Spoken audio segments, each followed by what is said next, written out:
আমরা এখন ওল্ড কায়রোতে এসেছি। ওল্ড কায়রোটা পুরো খ্রিস্টান ধর্মীয় অবলম্বীদের সাংস্কৃতিক জীবনযাত্রা এই ব্যাপারে নিদর্শন পাওয়া যায়। এখানে প্রচুর চার্চ দিয়ে আমরা এই চার্চে ঢুকছি এখন, সেন্ট জর্জ সেরিন চার্চ।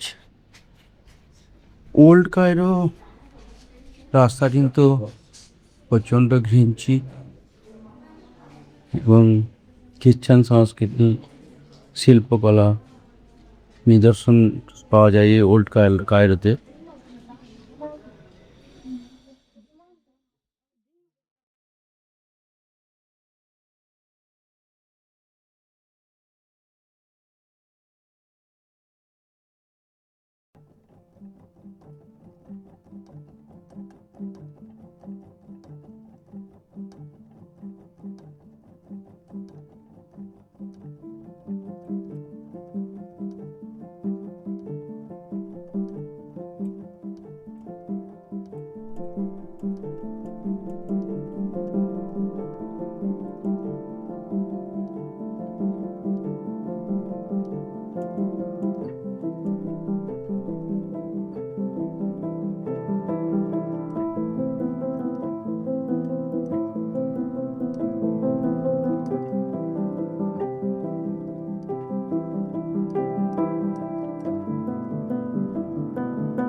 এখন আমরা চলে এসেছি কায়রোর অন্যতম বিখ্যাত ঐতিহ্যবাহী বাজারে।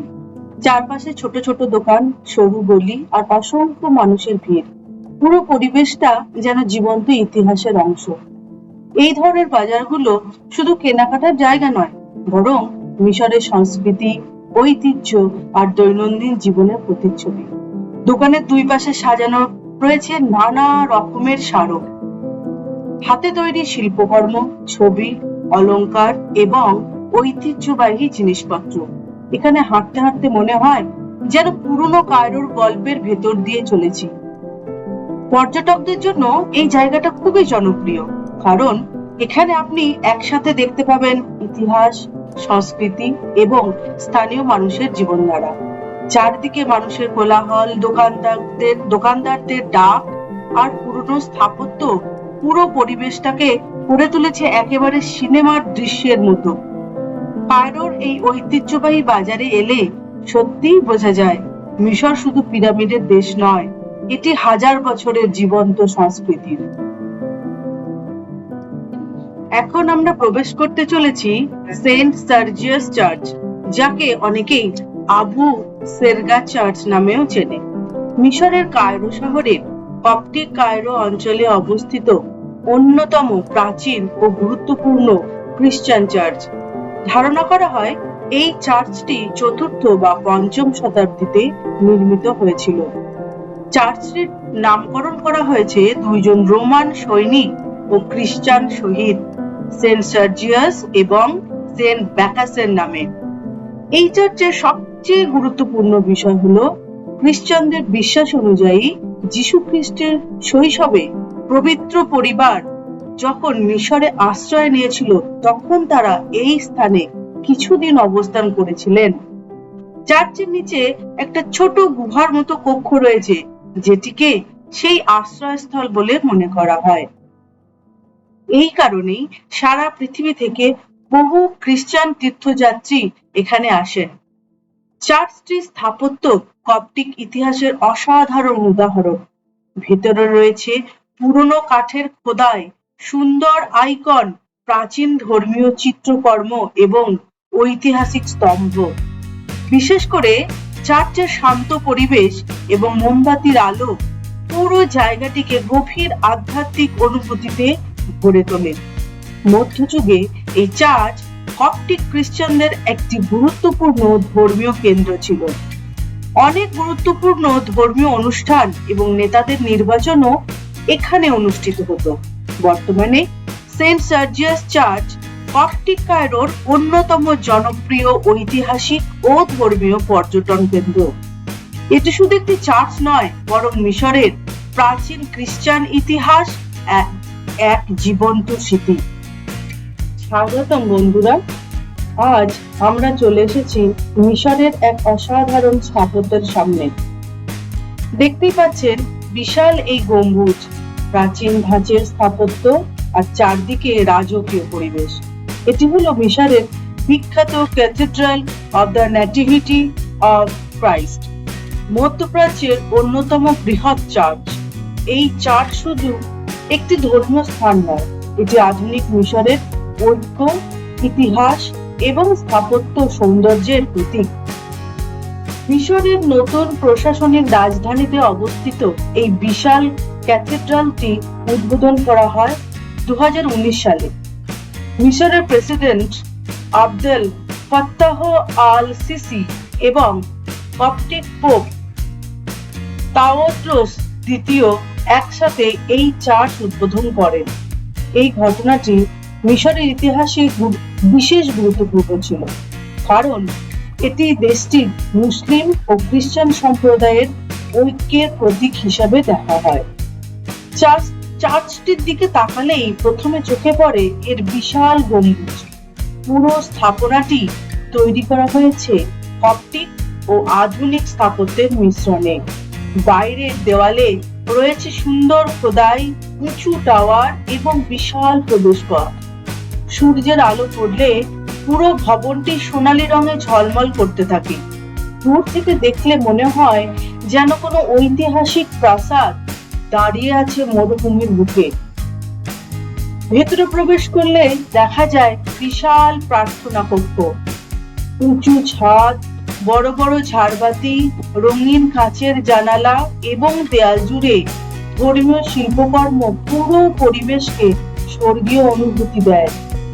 চার্চের প্রতিটি অংশে রয়েছে সূক্ষ্ম কারুকাজ, বিশেষ করে ছাদের ডিজাইন এবং আলো ব্যবস্থাপনা সত্যিই অসাধারণ। মিশরের কপটিক খ্রিস্টানরা পৃথিবীর অন্যতম প্রাচীন খ্রিস্টান সম্প্রদায়। তাদের ইতিহাস প্রায় 2000 বছরের পুরনো। ধারণা করা হয় খ্রিস্ট ধর্ম খুব প্রাচীন সময়েই মিশরে পৌঁছে যায়।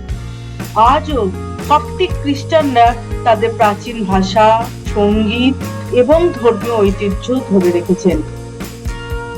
এই ক্যাথিড্রালটি বর্তমানে মিশরের অন্যতম গুরুত্বপূর্ণ খ্রিস্টীয় ধর্মীয় কেন্দ্র। বিশেষ করে বড়দিনের সময় এখানে হাজার হাজার মানুষ প্রার্থনার জন্য আসেন। তখন পুরো চার্চ আলো, সঙ্গীত এবং উৎসবের পরিবেশে ভরে ওঠে। চারদিকে মোমবাতির আলো আর প্রার্থনার সুর পুরো পরিবেশকে করে তোলে অত্যন্ত আবেগময়। বর্তমানে এই চার্চ শুধু ধর্মীয় স্থান নয়, এটি একটি জনপ্রিয় পর্যটন কেন্দ্র। পৃথিবীর বিভিন্ন দেশ থেকে পর্যটকরা এখানে আসেন এই অসাধারণ স্থাপত্য দেখার জন্য। অনেকেই বলেন মিশরের পিরামিড যেমন প্রাচীন সভ্যতার প্রতীক, ঠিক তেমনি এই ক্যাথিড্রাল আধুনিক মিশরের পরিচয় বহন করে। চার্চটির সামনে দাঁড়িয়ে ছবি তুললে পুরো স্থানটির বিশালত্ব অনুভব করা যায়। বিশেষ করে সকাল অথবা বিকেলের আলোতে জায়গাটি দেখতে আরো সুন্দর লাগে। চারপাশে শান্ত পরিবেশ এই জায়গাটিকে আরো আকর্ষণীয় করে তোলে। এই ক্যাথিড্রালটি মিশরের নতুন প্রশাসনিক রাজধানীর অংশ। মিশর সরকার আধুনিক শহর গড়ার পরিকল্পনার অংশ হিসাবে এই এলাকা তৈরি করেছে। এখানে রয়েছে আধুনিক রাস্তা, সরকারি ভবন এবং নতুন নতুন স্থাপনা। আর তার মধ্যেই এই চার্চ ইতিহাস ও আধুনিকতার এক সুন্দর মিলন ঘটিয়েছে। বন্ধুরা, এই বিশাল ক্যাথিড্রাল শুধু একটি চার্চ নয়, এটি বিশ্বাস, ঐক্য এবং স্থাপত্য শিল্পের এক অসাধারণ নিদর্শন। মিশরে এলে এই জায়গাটি অবশ্যই একবার ঘুরে দেখা উচিত।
প্রিয় দর্শক, আপনাদের সবাইকে স্বাগতম আজকের এই বিশেষ ভ্রমণ পর্বে।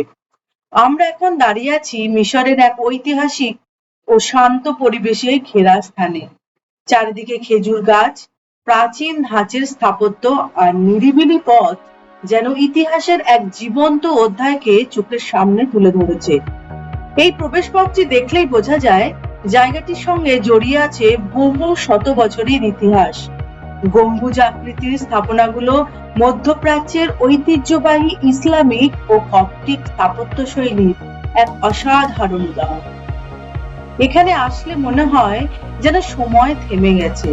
শহরের কোলাহল থেকে দূরে এই পরিবেশ মানুষকে দেয় এক ধরনের মানসিক প্রশান্তি। বিশ্বের বিভিন্ন প্রান্ত থেকে পর্যটকরা এখানে আসেন ইতিহাস, সংস্কৃতি এবং আধ্যাত্মিক অনুভূতি উপভোগ করতে।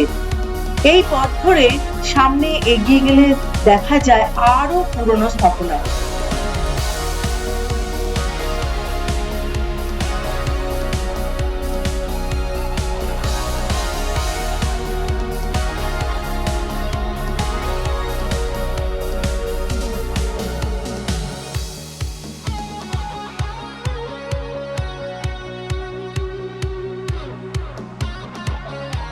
এখন আমরা চলে এসেছি মিশরের অন্যতম ঐতিহাসিক ও রহস্যময় ধর্মীয় স্থানে হ্যাঙ্গিং চার্চে।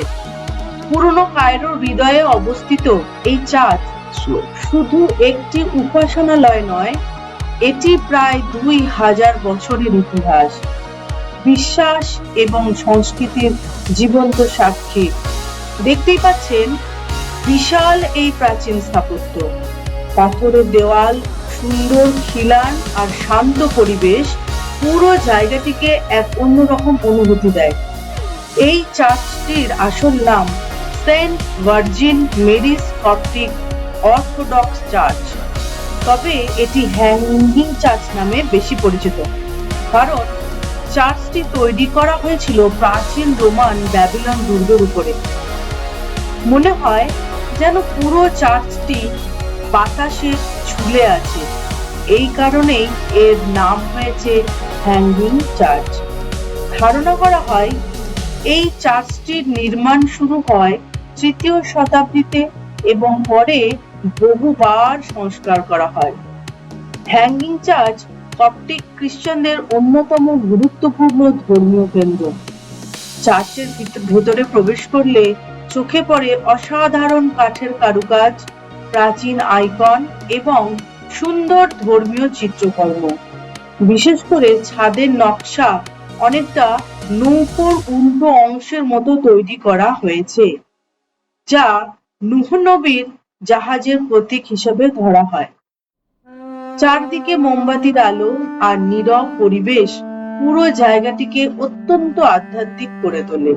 শত শত বছর ধরে এই চার্চ কপ্টিক খ্রিস্টানদের ধর্মীয় ও সাংস্কৃতিক জীবনের কেন্দ্র হিসেবে ব্যবহৃত হয়ে আসছে। অনেক গুরুত্বপূর্ণ ধর্মীয় অনুষ্ঠান এবং ঐতিহাসিক সভাও এখানে অনুষ্ঠিত হয়েছে।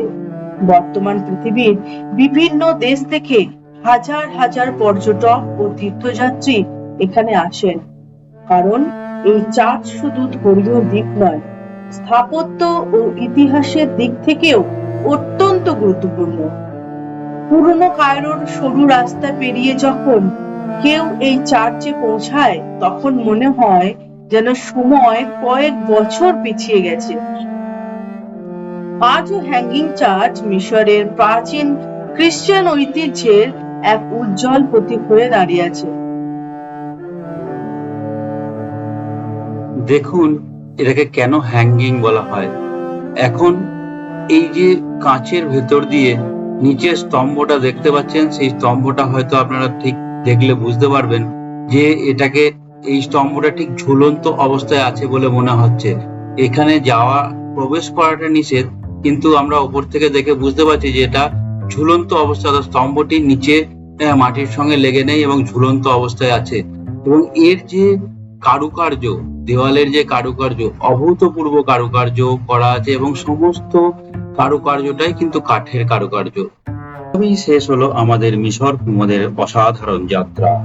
পিরামিডের রহস্য, নাইল নদীর সৌন্দর্য, ইসলামিক কায়রোর ইতিহাস আর কপ্টিক কায়রোর আধ্যাত্মিক পরিবেশ, সব মিলিয়ে মিশর সত্যিই এক অবিস্মরণীয় অভিজ্ঞতা।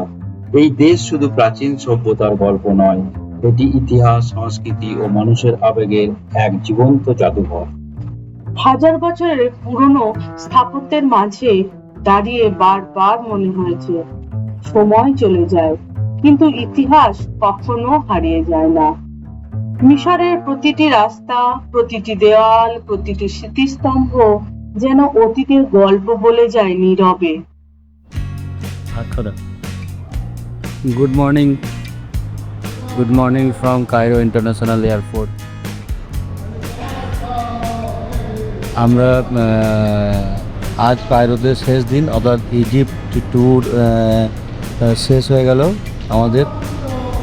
সব কিছুর ভালো মন্দ মিলিয়ে মোটামুটি সময়টা ভালোই কাটলো।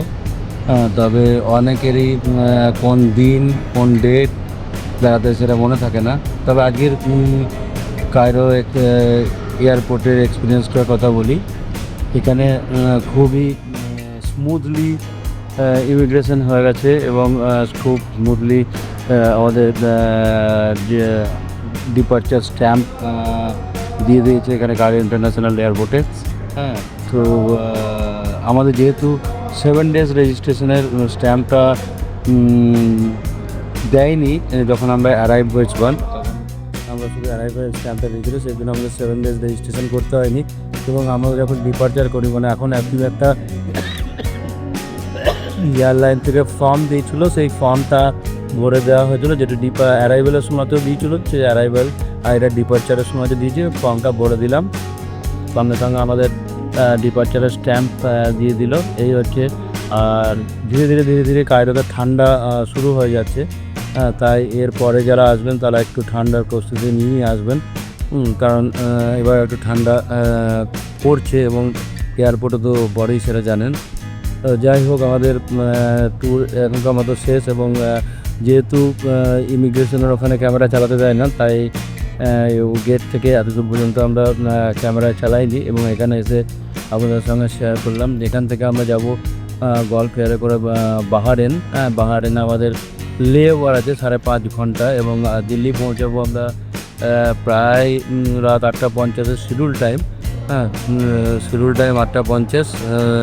তো দেখা যাক কখন পৌঁছাই, তারপর তো কলকাতা যাওয়া আছে।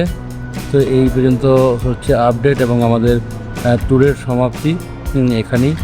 এরপরে যখন আবার দেখা যায় কোনো অন্য জায়গায় ট্যুরে প্ল্যান করলে, তখন আবার ঘুরতে যাব।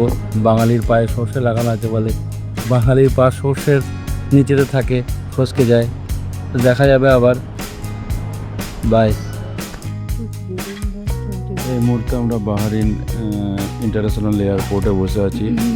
বাহারিন পৌঁছে গেছে 8:50 এবং এখন বাজে প্রায় 12:30।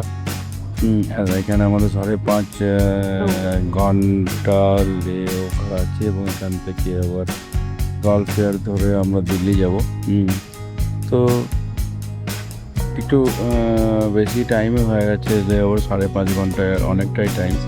যদিও বসে আছে এবং আমাদের সঙ্গে অনেকেই বসে আছে, তবে আজকের দিনে এই বসে থাকতে আরও টায়ার্ড হয়ে যাচ্ছে, কেননা দুদিন ধরে প্রচুর ঘোরাঘুরি হয়েছে এবং দুদিন ধরে রাত্রে ঘুম হয়নি, যার ফলে শরীর একদম টায়ার্ড হয়ে আছে এবং শরীর কী বলবো, মানে মনে হচ্ছে যেন বিছানা পেলেই ঘুমিয়ে যাবে, এমন অবস্থা হয়ে আছে। কিন্তু উপায় নেই। এখান থেকে 2:30 2:20 ফ্লাইট ছাড়বে এবং 8:50 দিল্লিতে ল্যান্ডিং হবে। এটা হচ্ছে শিডিউল টাইম, জানি না এখনও পর্যন্ত তো বলছে যে অন টাইমে আছে। তারপর দেখা যাচ্ছে, যদি চলুন আমাদের বাহারিন এয়ারপোর্টটা একটু এদিক ওদিক দেখিয়ে দিই। দেখুন, এটি একটি টার্মিনাল আছে এয়ারপোর্টে এবং এটি মোটামুটি না ছোট না বড় এয়ারপোর্ট এবং খুব সুন্দর দেখতে।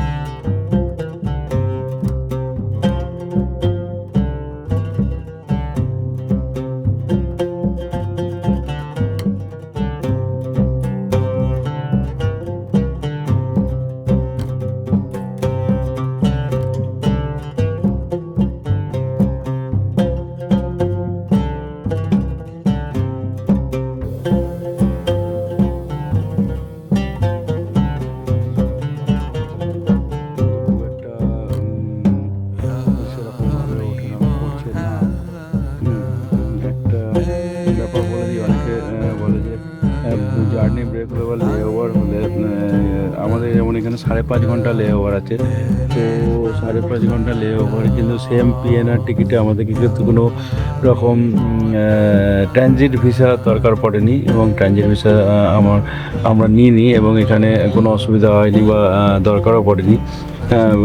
ভেতর থেকেই আমরা ট্রান্সফার হয়ে চলে আসি, এবং আমাদের যে লাগেজ আছে সেই লাগেজ কিন্তু আমরা কায়রোতে দিয়েছি এবং দিল্লিতে কালেক্ট করব। তো সেক্ষেত্রে অনেকের প্রশ্ন থাকে যে যদি আমরা লে ওভার থাকে তাহলে কি ট্রানজিট ভিসা দরকার পড়ে, অথবা কী বলবো ওটাকে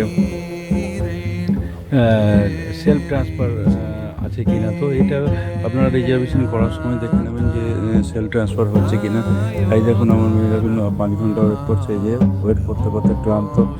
হ্যাঁ, এবার ঘুমিয়ে পড়বে, মানে ফ্লাইটে উঠলেই ঘুম। হ্যাঁ, তাই তো। হ্যাঁ হ্যাঁ, আর এখন খুবই ক্লান্ত, 2 দিন ধরে ঘোরাঘুরি করে। তাহলে মোটামুটি আপনাদেরকে এই এয়ারপোর্টে একটা ট্যুর দিয়ে দেওয়া হলো।